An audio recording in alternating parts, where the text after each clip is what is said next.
Masculine Mindset Show. It's Adam Skoda. And today, you guys, I am interviewing someone who I used to work with on Team Capital. His name is Zack Zeller. This interview I was looking forward to like so much. I'm really fucking stoked to interview him today because he's going to honestly put the twinkle in your eye and put the bounce in your step. So I'm going to have Zack introduce himself to my listeners. Yeah, I'm super excited to be on here with you. And essentially, me for the past 9 years, I've been working in the direct response space. So, answering the question for influencers, coaches, experts of where are my leads at, helping them find them, monetize them, building up all these cool systems. And I've had the privilege to work with people like you mentioned, Jason Capital, Jay Shetty, Les Brown, uh, Jordan Belfort, other people.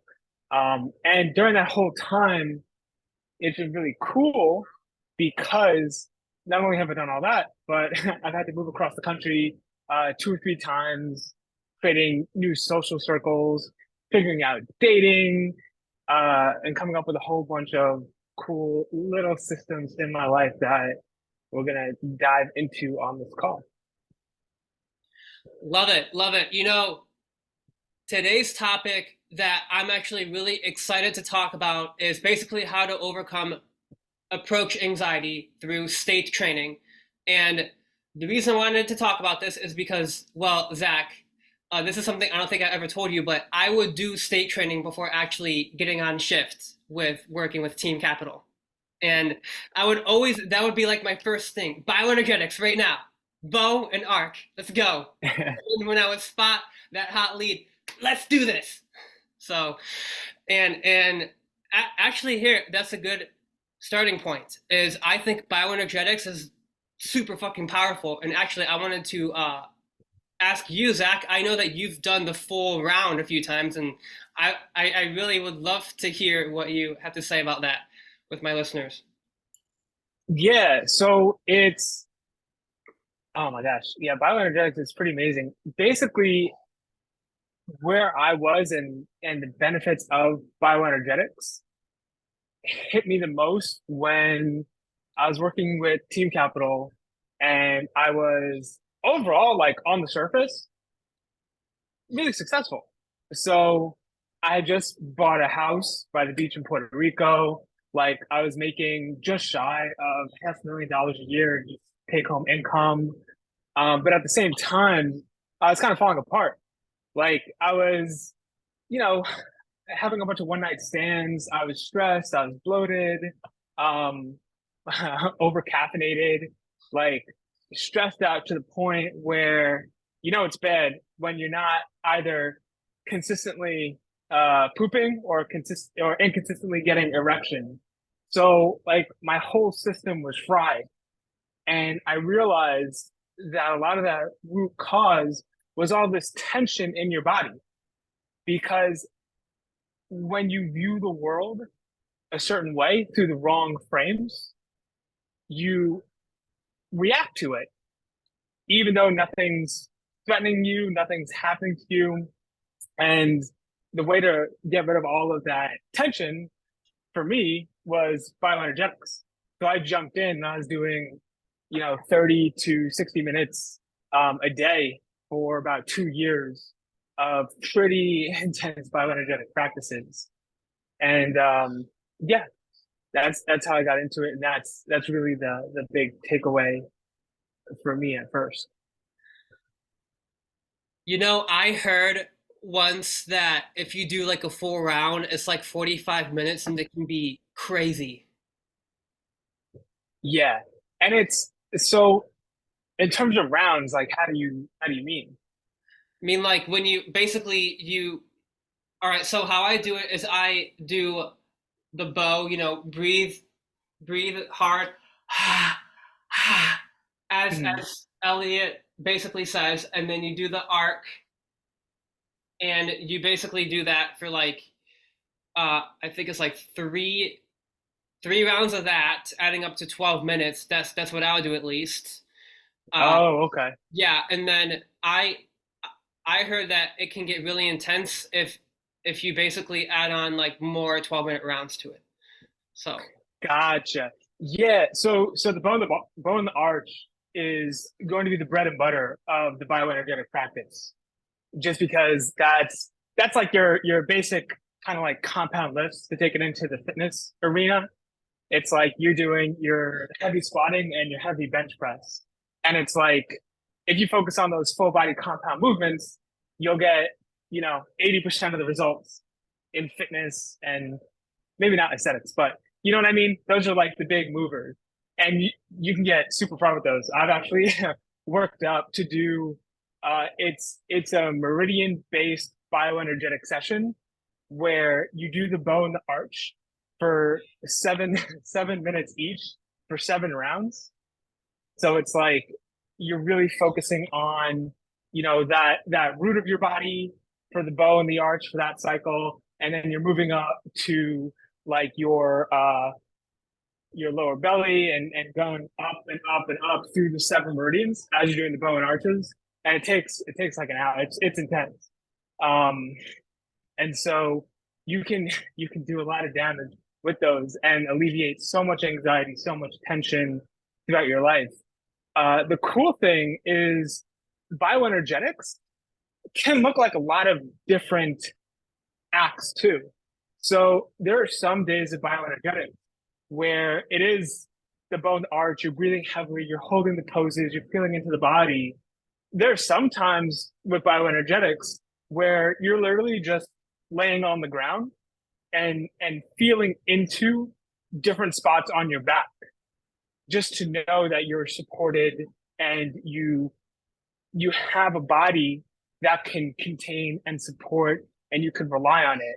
Or there was an Osho form of bioenergetics I was using where you go through 15-minute intervals of like laughing, crying, and meditating. So it's you're forcing yourself to laugh, you're forcing yourself to sob, and you're, allowing that stillness in yourself. And as I was preparing for this call, one of the really interesting things that is really an overarching theme from bioenergetics, and I'm curious to hear your take on this too, is the idea of masculinity and control. Because one of the big things that I see is, actually, I'm curious about, if you had anything to add there before I dive into that. masculinity and control. Mm-hmm. Uh well, there's a lot I can say about that, and oh shit, I mean, where to start? I think that masculinity is the essence of frame control, because when you have a strong frame, a strong presence, a strong reality, I think that that basically communicates everything. You don't even have to say a word. And Mm-hmm. now we're talking about how to overcome approach anxiety today, but what I will briefly say this. What I think can your question was on masculinity and control. So what I would say is I would basically just have like self discipline. I think that that's number fucking one when it comes to having the epitome of a masculine mindset. And more importantly, something that I've been studying, Zach, uh, I've been really researching about like evolutionary psychology, the dark triad. I talk a lot about on my podcast, and that is Machiavellianism, psychopathy, and narcissism. I know it's kind of dark, but it's something that I think can really improve your masculinity, in my opinion, is to put awareness on those dark triad traits that most men don't even realize that they have. Mm-hmm. And that's, even as I was telling Zach before this call, I'm actually writing a book called The Dark Triad in Relationships. And I have a lot to say on this because I was I've been through a really long relationship that was unfortunate. Well, I ended it because it was just fucking toxic, and I know the dark side of relationships, and I can bring that to people because I was in it. It was it. What was that thing that Bezos said? Don't date crazy. Have you heard that podcast? He said, "Don't date crazy." That's great. That sounds like a dangerous statement. I love it. It just cuts right through. Yeah, yeah. And I did date crazy, and I unfortunately had to pay the fucking consequences. So yeah, to answer your original question, I think the best way to really toughen up, harden up more than anything is to just know what you're truly capable of deep down, Mm. because how can you know what you're truly capable of? I think that in a way, if you're familiar with the book No More Mr. Nice Guy, that book does sum up what I'm talking about here, but the nice guy is actually passive aggressive. Mm. Whereas when you are masculine, you know what you're capable of, and you could potentially hurt someone, but you choose not to. You know what I mean? And Yeah. that's self control right there. You when someone agitates you, and you can send them love, that in my mind is highly masculine. So yeah. And I love that because that's what I was reflecting on. So it's almost like the idea a lot of people I feel get this wrong when they're taking a lot of the personal development and building up those masculine traits, like Iron Man working on his suit of armor in his cave, when they bring it out into the world, whether it's in business or with women or even family, friends, wherever. In my experience, there is really no control as a man. It comes down to influence. And so it's what you were saying, where you have control over yourself, but Mm-hmm. you have influence over everything else. And with bioenergetics, it helps show that divide where, for example, you have those instincts or urges as a man to just be this beast at times. Mm-hmm. You're like this line where there's times where you want to push it hard, where you're going hard at the gym, where you want to grow. You just have that testosterone flowing through you and you want to go out, you want to meet girls, you want to, set fire to the world and leave your handprint on it. And then there's times where you're just enjoying it and you're resting and you're basking kind of in your kingdom. And that's fine too. And if you get too swept up in, am I being enough of a man? Am I approaching this person the right way? Am I saying the right things? Then you cross that line from actually being the man to getting in your head about, doing the tasks it takes to be a man. And you could trip yourself up in all of that gunk and create all of that tension, all of that uh, roboticism, all of that awkwardness, all of those poor results, because people can see that, and you can see that in yourself, and that's what creates that like cognitive dissonance. So part of it, just to give a real practical example with approach anxiety, is if you're uncomfortable going up and talking to a girl, and you try to pretend that you're like Ryan Gosling or try and ignore it or repress it or not not be yourself by picking up the mannerisms or habits of someone else to an extent where you're just super uncomfortable, that follows through in your actions. Right. And then you're starting to build a case to yourself of like, I naturally am being wrong in these situations, and then you're less likely to keep going for it. You're less likely to trust yourself in the future. Yeah, that's what I've seen in my experience, where it's like you do, or with a lead, this might be a easier situation where if you're just focused on reading a script on a sales call and you don't necessarily have that comfort to just be yourself on the call, it sounds robotic, it sounds cold, it sounds uncaring, and fewer people will buy from you, right? And of course, it's not an all or nothing game, right? If you tell girls certain lines, like there are girls that have daddy issues, there are girls that are just, really attracted to your specific type, and they would say yes across the board. Um, but with more numbers, if you're more comfortable in these situations, if you're more able to express who you are and not be attached to the outcome, to have that natural gain, to be comfortable in those situations, and to allow it to feel weird and be yourself regardless, you can get even better results. I like that. You just reminded me of non-neediness. That's like so fucking key. But hey, Zach, I wanted to actually um wanted to ask you what that story was that you said you had on stage training earlier this week when I told you the topic of the podcast. You said you had a story to tell, so I wanted to ask if you could elaborate on that because I'm curious to it now.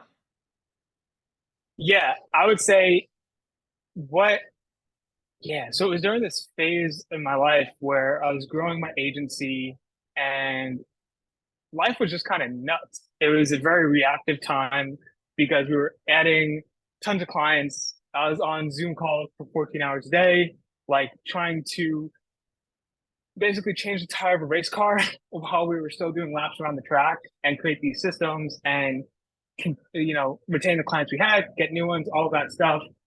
And for me, it was like I couldn't continue living that way. It was I would wake up at like 2 in the morning, just wired from the anxiety, and I'd get exhausted in the morning after maybe a little nap if I had some. Take some pre-workout, power through the day, just try and be moving as much as possible. And I realized I just needed to stop.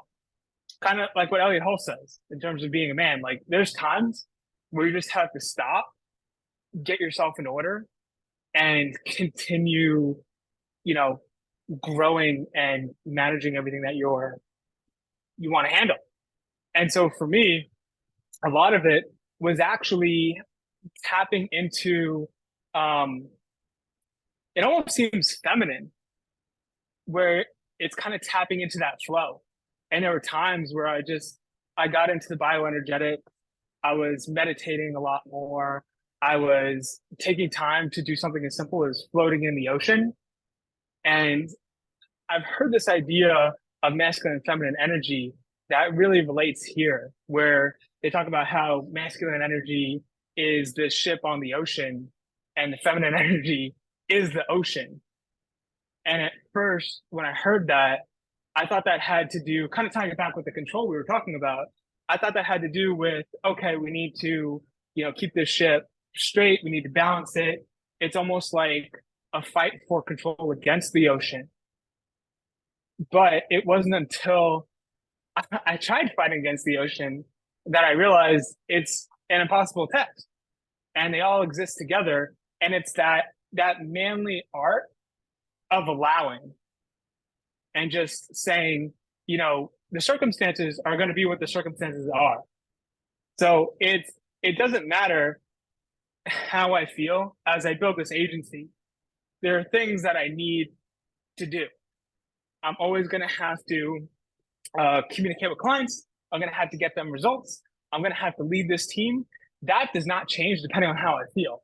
However, I can allow it to happen and not emotionally react to it and stay in charge of my state, handle the most important priorities, do what I can to keep the ship going, and eventually build the systems, put out fire by fire, create solutions to the problems so that they stay fixed. and get a handle of the situation, or I can try to maintain such rigid control and get so emotionally reactive over everything that the ship just shatters into a million pieces. And so that was the big story that got me into bioenergetics and really that next level of state control. It's like what JC says. If you see someone who's just, sitting watching Netflix, super easy to have state control there. But, if you're talking to uh, a girl that you think is a 10, or you're sitting across from a business trying to convince them to give you $100,000 to do, to take them on as a client, like that can break your state pretty easily if you don't have the practice with this. Oh, I have a story to tell really quick. Actually, now that I, okay, this is kind of crazy, a little off topic from overcoming approach anxiety, but um, okay, I went to Chipotle after BJJ, but really what I did is I actually left there because what happened was long story short, these workers were like thinking, wait, like why is he asking for 4 scoops of white rice? And and they said, well, all right, we're gonna put it on the side. And then after that, I was like, I literally said to them out loud, just as social pressure, because this is something I always do. I said, I've came to Chipotle for several years where they always put it in the bowl. Why is it on the side? And and then after that, I get up to the very front. I was about to pay. They basically, what happened was the lady put on their triple chicken and it added up to $15. And I said, I asked for double. And then Yeah. she was trying to charge me $15 and I said, look, I'm not doing this, and I left. Because it's like, first off, they get it wrong. They think, oh hey, I'm gonna give him 2 more scoops of white rice on the side, and then the dude put sour cream on my fucking lid, and that just annoyed me. I know I'm kind of getting off my composure right now, but this is just Mhm. something that's just like, why would you put sour cream on my on the lid and got it all messy? So I was like, okay, I was keeping my cool, and then I got up to the very front, and then she was trying to charge me $15, and I was like, no, I just left. and and so this is something that I think that ties into another way to overcome approach anxiety is do social pressure exercises, or do, I think Mhm. back in the day they called it social freedom, I think, but just do push-ups in like Starbucks, or like put social pressure on people. And this is something that you might be thinking, wait, that helps you overcome approach anxiety. It kind of does, because you realize that everyone has that same pressure that you think that you basically, there's this um phenomenon in psychology called the spotlight effect, and Mhm. everyone thinks that you're everyone's looking at you, you know what I mean, but really everyone's living in their own little world. And whereas if you just learn to put social pressure on yourself or even on other people, it actually helps you get into that masculine state as well, masculine mindset show. You know what I mean? And then Yeah. there you go. But that was, I thought that Yeah, was it's funny. great. And there's so many like little things you could do with that too. Like when I first heard about it, when I was getting into working out, and it was Tyler Bramlett. I don't know if you're familiar with him, but he was sharing that when he started going to the gym, most of the time, people when they go to the gym, they're not super happy with their body. They're overweight, they're too skinny, whatever. And he was anxious about that, so he wore like the most ridiculous outfit that he could think of at the time, like putting on, some band T-shirt that was super baggy, and he wore these, crazy shoes, like whatever he did, that he felt like he was really sticking out. And he just went to the gym, had his workout, and no one said anything. No one cared. And I like the doing the push-ups in Starbucks or a nail salon. A few other cool ones, if it's cool to share these. Um, I did this exercise where you walk backwards outside for like 10 minutes straight. There's also, you just That's awesome. propose to random girls at a bar. So you get down on one knee to just random girls at the bar. It's great. There's, you know what's really freaky? So it's not illegal, but it feels like it should be. When you're walking like down one of the busy streets in your area or at the mall or wherever it may be, walk side by side at the same pace as a random stranger. It'll be like the most awkward sensation. It'll feel weird for you, but they'll like typically get freaked out because it'll feel like you're invading their personal space a little bit. But doing these things, speaking a little bit louder, um, you know, doing those little things definitely expand your comfort zone. And then when you're just trying to introduce yourself to a girl or talk to a girl or approach a girl that you think is cute, it's so much easier. Yeah, absolutely. And even actually, one time I tested this out, Zach. This was actually kind of funny. I I did push-ups, and then I walked up and I basically approached the first girl I saw and I said, "Hey, I did 10 push-ups just so that I can come up and talk to you." And she laughed so hard. It was so funny. But yeah, if anyone has any balls to do that, try it.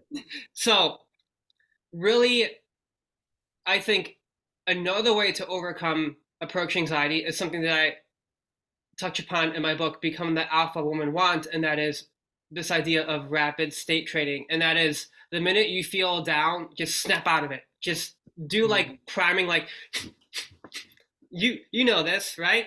And so you just bring your hands down and then you just go breathe out of your nose.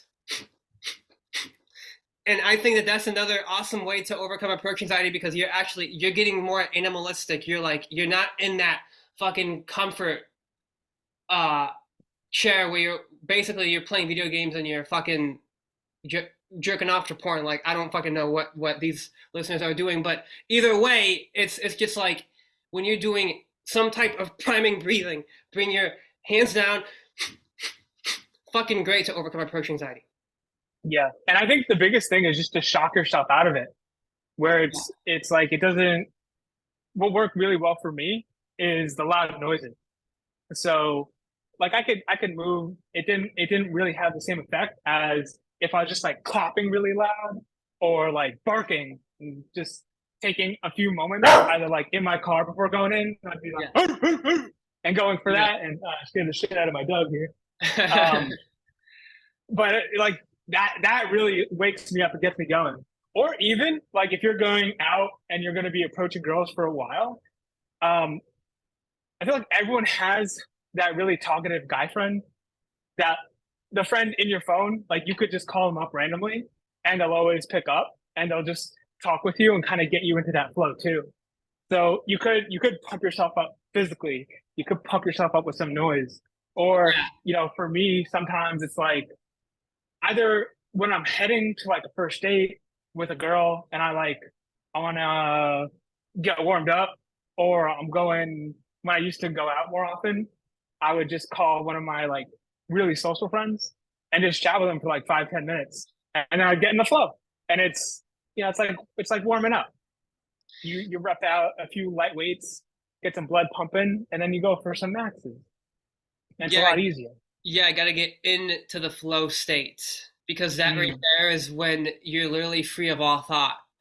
Something that my listeners won't like that I'm actually about to say here is when you're actually overcoming approach anxiety, this does require you to step into your feminine energy, and that is just getting into the flow because the flow state is technically quote unquote feminine. But what I want to say here is don't don't let that stop you because really you want to. Okay, most guys have a masculine and feminine imbalance. Okay, nowadays it's like 80% feminine and 20% masculine when really you should be about 80% masculine and 20% feminine, right? Mm. And so when you get into the flow state, you snap out of it. Now you can go approach that chick. You just feel good though too. You give them good energy or like a good vibe, if you will. And that's I think honestly I'm gonna have to wrap up this call here soon, Zach, because I have about Yeah, two 2 minutes. But I would love for you to basically give your biggest takeaway on what you think is the the best, dope, most badass, most fucking amazing way that all of my listeners can do today, right now, to just basically go out and overcome their approach anxiety. yeah. So honestly, this is gonna be a little prep ahead of time, but your Chipotle story reminded me of it. And it's about knowing your floor. So when you're approaching, the conversation is, am I good enough? Do I look like a weirdo? Am I saying the right thing? Is she gonna think I'm weird? Is she gonna be with her friends? All of that stuff. And none of that has to do with you and your preferences. Mm-hmm. Like when you went to Chipotle, you knew what you wanted, but more importantly, you knew what you would not accept. You're not Yep. going to spend $15 for this. You're not going to get a Chipotle bowl with freaking sour cream all over the lid.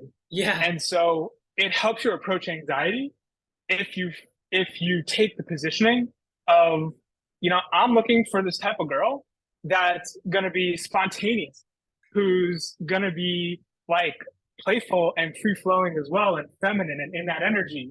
Mm-hmm. And, she's going to look a certain way and be your type.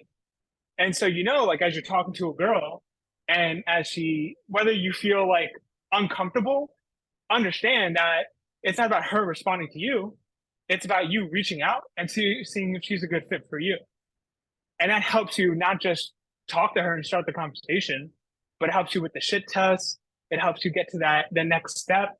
If you're getting her Instagram or phone number or, taking her to another Yeah. location. And that's the biggest thing. That's yeah, I think that's a great way to wrap on, because honestly the one thing that you just reminded me of is when you're in the flow and you feel really fucking good, you can pass tests expertly, and you can really just get them super turned on because you're so carefree. And I think that that's the paradox in all this, is when you're carefree, that's when right there you have the right vibe. That is, I don't give a fuck if I get your number or if we talk the next day. I just am here to basically entertain myself and meet new people. Yeah, exactly.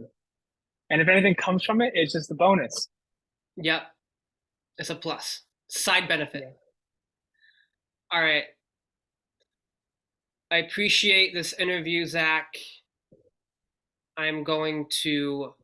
All right, guys, really quick. I want to sponsor this podcast by Limitless Nootropics, because this right here is an awesome product that I want all of you to check out. It'll be in the show notes. I'll see you guys next time.